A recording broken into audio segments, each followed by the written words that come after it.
We are going to be starting out with a black half sheet of paper and a gray half sheet of paper, and then taping those together on the back. This way, for your final project, you have two different directions you can go to see which you like the best. As you're working on the black and gray half, think about which one you feel more confident with, which one holds better contrast and value change throughout. Getting started, the first step is picking out a reference picture. So I have mine open on my computer.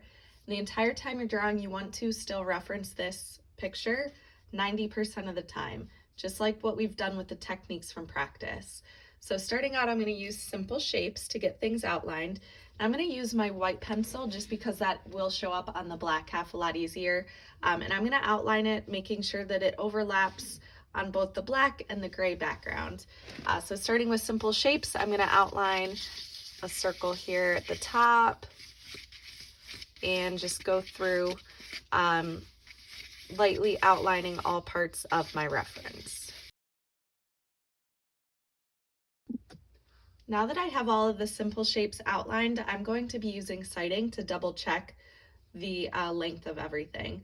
So on my reference picture over here, I'm going to find part that I want to work with or a small unit to measure with. So I'm going to be using this area here, and I'm measuring the height of that with my pencil and comparing it to what I have on my drawing.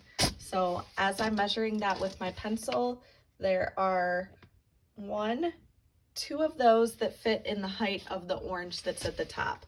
So I'm going to grab that area off of my picture here, which is this section or this smaller circle that I have drawn. And there should be two that fit in the height of the orange. So the orange is a little short, so I'm going to extend that up.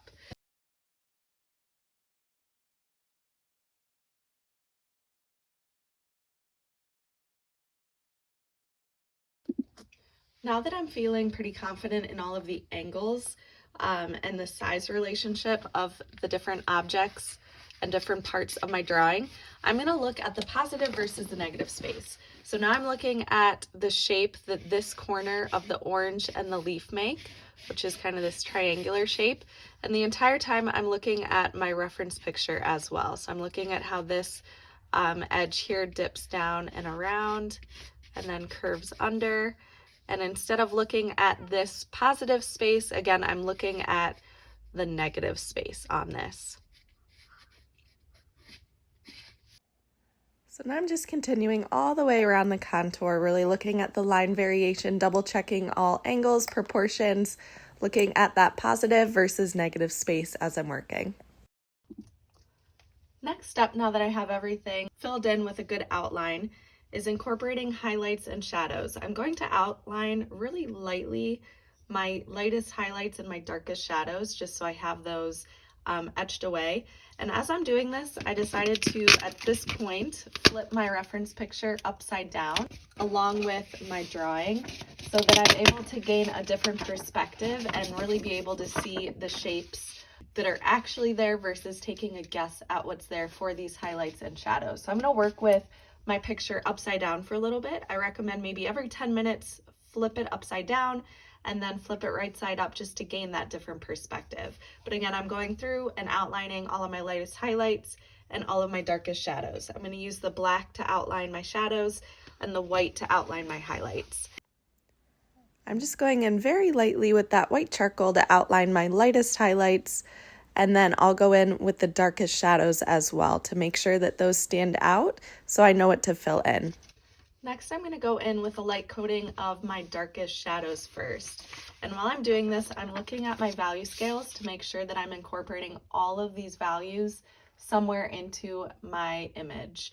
Another thing that you're going to be doing as you're working is on the black half, you're going to be using blending. So cross hatching or hatching on the gray half here.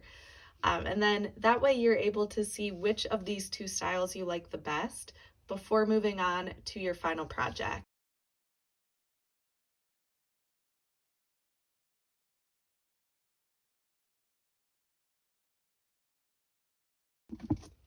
Now I'm going to switch and go into the gray half here and use hatching or cross hatching to fill in the darkest values.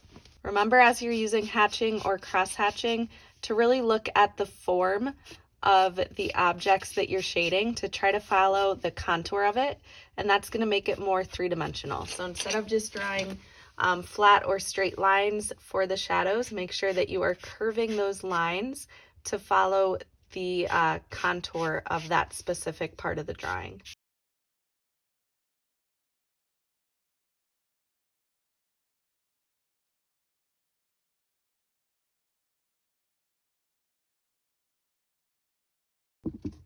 Now I'm going to switch to my 4B pencil since I have the darkest areas filled in, and I'm going to move into filling in more of the medium tones and creating a fade from those darker values and just slowly building them. Right now they're not completely black. They can be filled in darker as I go.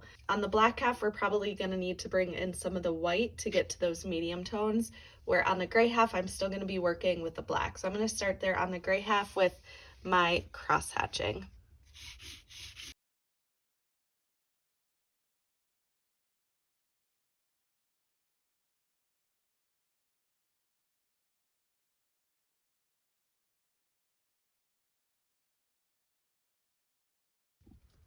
At this point, I'm going to switch to my white charcoal to begin to bring in and lighten some of those lighter grays and fading into the highlights. Since we're using the black and gray paper, it does kind of change the way that things are laid out with charcoal, where you're used to shading on a white background and outlining with darker values. Now we're switching things. So one thing you do want to be careful of is not to have harsh white outlines around objects. So again, make sure that you're really focused on areas of value. So our highlights next to a shadow is what's going to create our outline versus actually drawing a harsh edge. So always, instead of creating an edge or outline, try to just look at the values that are there and block those in and ignore all outlines. So I have my darkest value down here in the orange, and I'm holding my pencil way on the end, holding the side of the pencil as I'm shading versus shading with the tip. And I'm just going to bring in some smaller circles on this blended side with this lighter gray value to start to lighten the orange here and fade into more of the highlights. So it starts to get lighter the closer I get towards the middle here.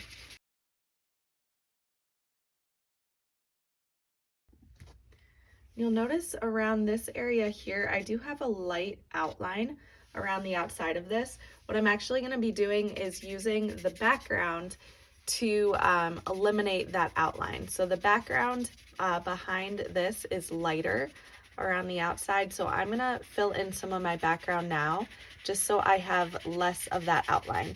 You can wait, however, until you're finished with filling in your objects before you bring in that background, but just to show how you want to have highlights next to shadows to create outlines. I'm just continuing to build my layers with the lightest highlights, fading those into more of the medium tones, really looking back and forth at my reference. So at this point I have it flipped the correct way again, just so I can get a different perspective, and in a little bit I'll flip it upside down again. But I'm going to move on to the right side here with my cross hatching and bring in a little bit of white charcoal into this area as well. As I'm bringing in the hatching, I'm continuing to follow the form and just really emphasize that lightest area.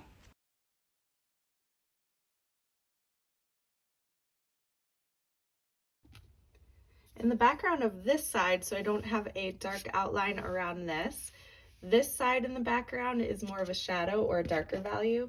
So I'm going to bring in some of my charcoal into the background using my 6B charcoal pencil, and just etch a little bit of a darker value back here to kind of blur and fade these values out so that I don't have, like I said before, an outline around this area. I'm continuing with my hatching in the background, keeping my lines all going in a consistent direction. You could, of course, overlap them, go at an angle, or change up the direction of those lines.